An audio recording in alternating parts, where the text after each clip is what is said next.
रात का समय था। गेंदा सेठ की पत्नी रोंदू के साथ रसोई घर में बर्तन साफ कर रही थी कि तभी गेंदा सेठ की आवाज उन दोनों के कानों में टकराई। अरे रोंदू, अरे रोंदू कहाँ मर गया रे? अरे जल्दी से इधर आ। अरे जाकर देख अब क्या आफत आ गई।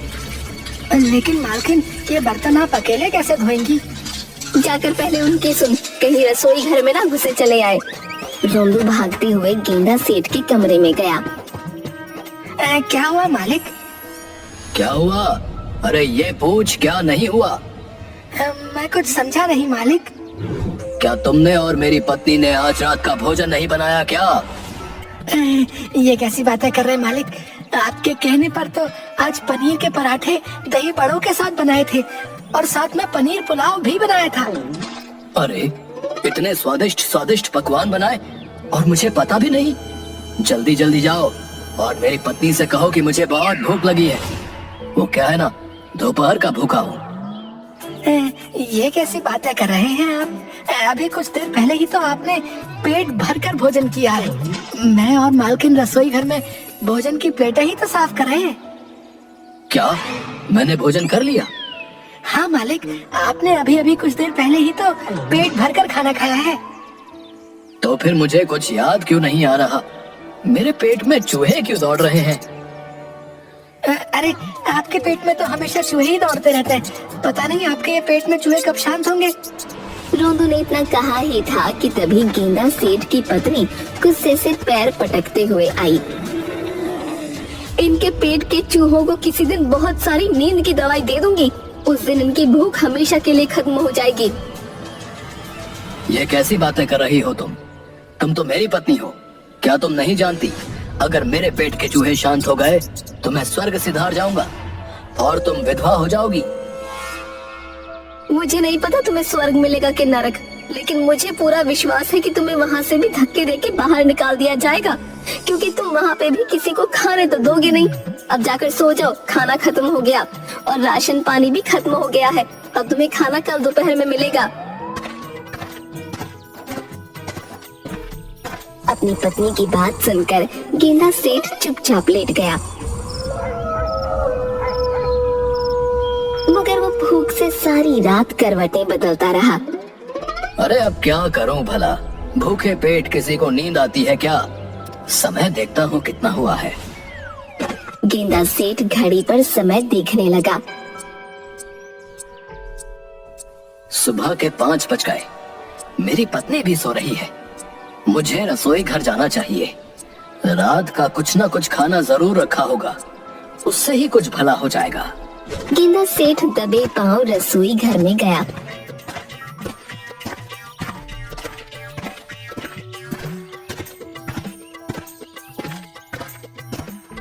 मगर उसने देखा रसोई घर के बर्तन साफ पड़े थे।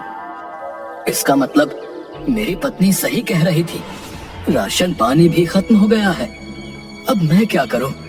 मुझे तो बहुत तेज भूख लगी है। अब एक काम करता हूं, बाहर जाकर कुछ जुगाड़ पानी करता हूं।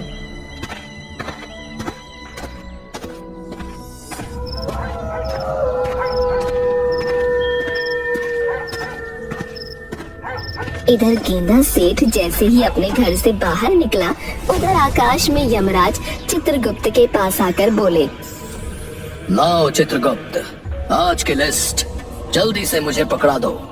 मैं सारा काम निपटा कर जल्दी ही आ जाऊंगा। ये लीजिए यमराज, आज आपको सिर्फ एक ही व्यक्ति की आत्मा को यहाँ पर लाना है। क्या? सिर्फ एक ही व्यक्ति की आत्मा? और वो भी पूरे धरती लोक में? ये तुम कैसी बातें कर रहे हो चित्रगुप्त? ये एक व्यक्ति लाखों लोगों पर भारी है यमराज। ये वही व्यक्ति है जिसने पिछली बार आपको हरा दिया था। चित्रगुप्त की बात सुनकर यमराज लिस्ट में लिखा हुआ नाम गौर से देखते हुए बोले, ये तो गेंदा सेठ है। पिछली बार इसने मुझे मूर्ख बना दिया था, मगर इसकी आयु तो एक साधु की वजह से 50 वर्ष बढ़ा दी गई थी। हाँ, लेकिन उस दिन के बाद से इसने लोगों का जीना हराम कर दिया, इसीलिए इसकी आयु 50 वर्ष घटा दी गई है। चिंता मत करो चित्रगुप्त, मुझे गेंदा सेठ से अपना पुराना बदला चुकाना है। ज्यादा बातें मत करिए यमराज, फिर से आपको समझ रहा हूँ। कहीं उसकी बातों में मत आ जाना और उसके खाने के चैलेंज को स्वीकार मत कर लेना, नहीं तो आप हार जाओगे। यमराज चित्रगुप्त की बात का जवाब दिए बगैर अपने भैंसे पर बैठकर सीधे पृथ्वी की ओर चल दिए। यमराज का भैंसा यमराज से बोला, यमराज जी, पिछली बार गेंदा सेठ ने आपका जो अपमान किया था, मुझे बहुत बुरा लगा था। मुझे लगा था कि वो इतना नहीं खा पाएगा, मगर पता नहीं उसके पेट के अंदर से खाना आखिर जाता कहाँ है। ये एक शोध का विषय है। इस बार आप मुझे मौका दीजिए। मैं कुछ समझा नहीं। यमराज, आप तो जानते ही हैं कि मेरी खुराक कितनी है। मुझे पूरा विश्वास है कि मैं गेंदा सेठ को हरा दूंगा। याद है आपको, पिछली बार मैं सारे देवताओं और अप्सराओं का भोजन चट कर गया था और कैसी खलबली मच गई थी। भैंसे की बात सुनकर यमराज गहरी सोच में पड़ गए। अचानक यमराज के होठों पर रहस्यमयी मुस्कुराहट आ गई। तुमने सही कहा मेरे भैंसे। मैं तो भूल ही गया कि तुम एक जादुई भैंसे भी हो। तुम्हारा मुकाबला तो कोई कर ही नहीं सकता। फिर उस गेंदा सेठ की क्या औकात है। इस बार मैं उसकी आत्मा खींचने से पहले उसे हराऊंगा। उसके बाद उसे ले जाकर सीधे नर्क में फेंक दूंगा। इधर गेंदा भूख से बेहाल अनजान दिशा की ओर चला जा रहा था। तभी उसके कानों में एक व्यक्ति की आवाज टकराई। अरे भैया, इतनी सुबह सुबह कहाँ आ रहे हो तुम? हैं? उससे आगे तो जंगल है भैया। गेंदा सेठ उस व्यक्ति की ओर पलटकर बोला, वो क्या है कि मुझे बहुत भूख लगी है और भूख में मुझे कुछ पता नहीं रहता कि मेरे कदम कहाँ चले जाते हैं। सिर्फ इतना जानता हूँ कि जहाँ भोजन होता है मेरे कदम स्वयं वहाँ चले जाते हैं। तुमने बिल्कुल सच कहा भैया। दरअसल मैंने भगवान से एक मन्नत मांगी थी जो कि पूरी हो गई। इसीलिए मैं गांव में प्रसाद बांटने के लिए निकला हूँ। अच्छा हुआ सबसे पहले व्यक्ति तुम ही निकले। अच्छा, जब ही कहूँ कि मेरी नाक में ये सुगंधित खुशबू कहाँ से टकरा रही है। कहाँ है प्रसाद? वहाँ पर बैठ जाओ।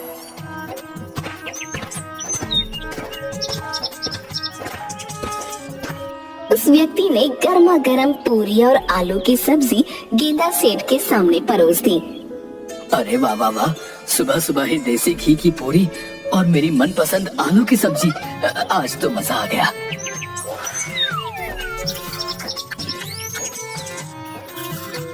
गेंदा सेठ पूरी और सब्जी खाकर बोला, और दीजिए ना, इससे तो मेरा कुछ भी भला नहीं हुआ। हाँ हाँ, क्यों नहीं, ये लो।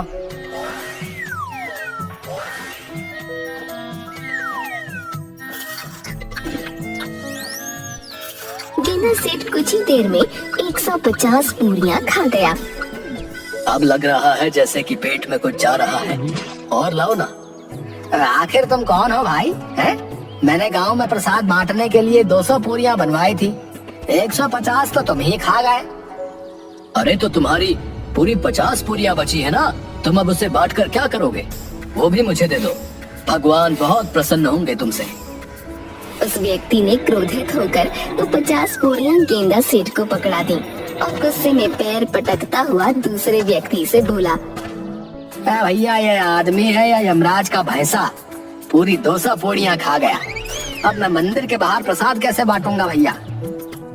आपको 200 पूरियों का इंतजाम दोबारा करना होगा। तुम सही कह रहे हो भैया। मैं और प्रसाद तैयार करवाता हूँ जब तक तुम मंदिर पहुँचो। इतना कहकर वो दोनों व्यक्ति अलग अलग दिशाओं में चले गए। गेंदा सेठ खाते हुए उन सब की बातें गौर से सुन रहा था। अरे वाह, फिर तो मजा आ गया। मंदिर में भी सारी पूरियां मैं ही खाऊंगा। किसी भूखे को भोजन कराना कितना पुण्य का काम होता है। भगवान इस व्यक्ति से बहुत ज्यादा प्रसन्न हो जाएंगे। कुछ घंटे बाद गेंदा सेठ धीरे धीरे कदमों से मंदिर की ओर बढ़ा, जहाँ पर वही दोनों व्यक्ति प्रसाद बांटने की तैयारी कर रहे थे।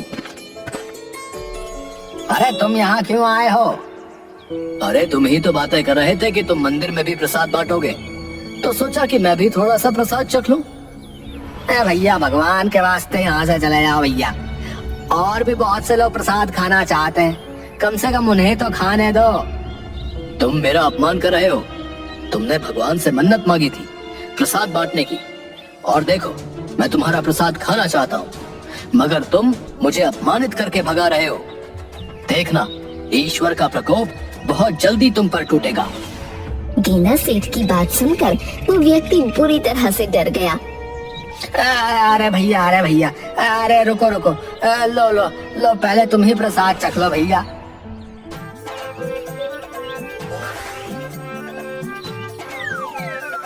गेंदा सेठ चखने के नाम पर सारी पूरियां खाते हुए बोला, क्या बस इतना ही चखने को दोगे? थोड़ी और पूरियां लाओ। भैया, तू इंसान है या यमराज का भैंसा है? हे ईश्वर, आखिर तू इसे अपने पास क्यों नहीं बुलाता? अरे इतने सारे अच्छे इंसानों की यमराज आत्मा खींच कर ले जाते हैं, इसकी आत्मा क्यों नहीं खींच ले जाते?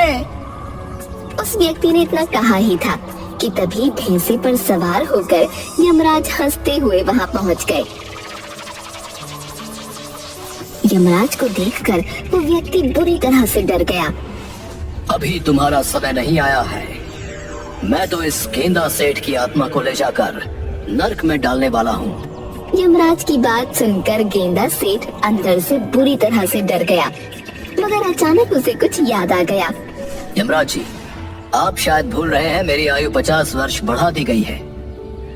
हाँ, एक साधु की प्रार्थना से तुम्हारी आयु 50 वर्ष बढ़ा दी गई थी, मगर तुमने उस दिन के बाद इतने लोगों का खाना हराम कर दिया, इसीलिए तुम्हारी आयु फिर से घटा दी गई है। अब तुम्हारा समय आ गया है। मेरा तुमसे वादा है, नर्क में मैं तुम्हें खाने को तरसा दूंगा। तभी यमराज का भैंसा यमराज से बोला, रुक जाइए यमराज जी, शायद आप भूल रहे हैं हम दोनों में क्या बातचीत हुई थी। पहले अपने अपमान का बदला लीजिए, उसके बाद इसकी आत्मा इसके शरीर से खींचकर नर्क में डाल दीजिए। तुमने सही कहा, मैं तो भूल ही गया कि मुझे इससे अपना बदला भी चुकाना है। कैसा बदला यमराज जी? मैंने आपका क्या बिगाड़ा है? तुम्हारा और मेरे भैंसे का एक मुकाबला होगा, खाने का मुकाबला। उस मुकाबले में मेरा भैंसा जीतेगा, उसके बाद मैं तुम्हारी आत्मा तुम्हारे शरीर से खींच लूंगा। यमराज की बात सुनकर गेंदा सेठ के मुंह में पानी आ गया और उसके दिमाग में एक योजना भी आ गई।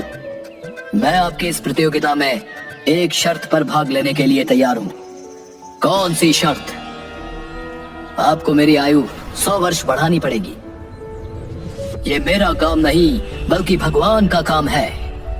ठीक है, अगर भोजन करके ही मेरी किस्मत में मरना लिखा है तो यही सही। कम से कम मरने से पहले पेट भरकर भोजन तो कर सकूंगा। कुछ ही देर में मुकाबला शुरू हो गया। गेंदा सेठ के सामने उसके सारे पसंदीदा व्यंजन रखे हुए थे। गेंदा सेठ और यमराज का भैंसा भोजन पर टूट पड़े।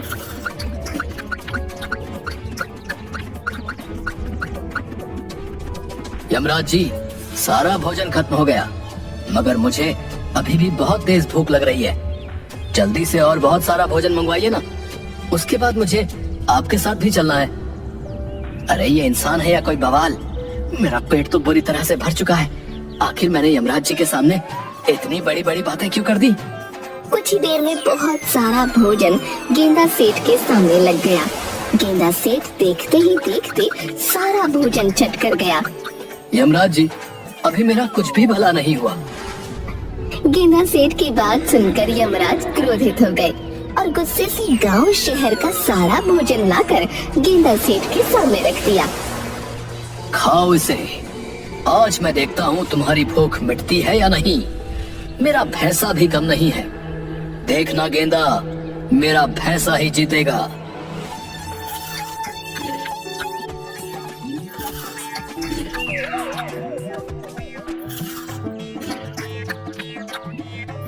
मगर गेंदा सेठ वो भोजन भी चट कर गया।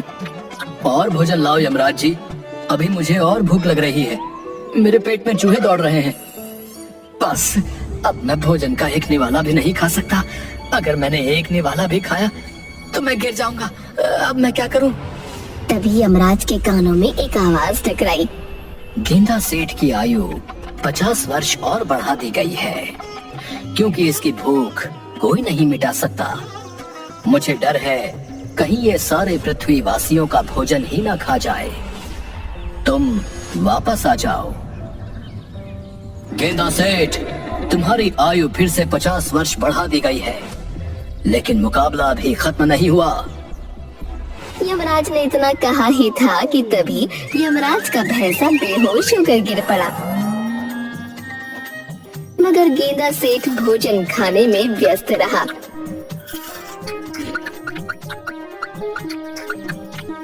यमराज जी, अब तो मेरी आयु 50 वर्ष और बढ़ा दी गई है। मेरी भूख शांत नहीं हुई। अब मुझे और भूख लग रही है। जब मैं खुश होता हूँ ना, तो मैं और ज्यादा खाता हूँ। और भोजन मंगवाइए। पापी दुष्ट इंसान, तेरी वजह से मेरा भैंसा बेहोश हो गया। अब मैं कैसे जाऊंगा? कुछ देर बाद यमराज के भैंसे को होश आ गया। आज जा रहा हूँ गेंदा, लेकिन याद रखना, मैं तुम्हें भूलूंगा नहीं। 50 साल बाद आऊंगा। यमराज जी, चला नहीं जा रहा।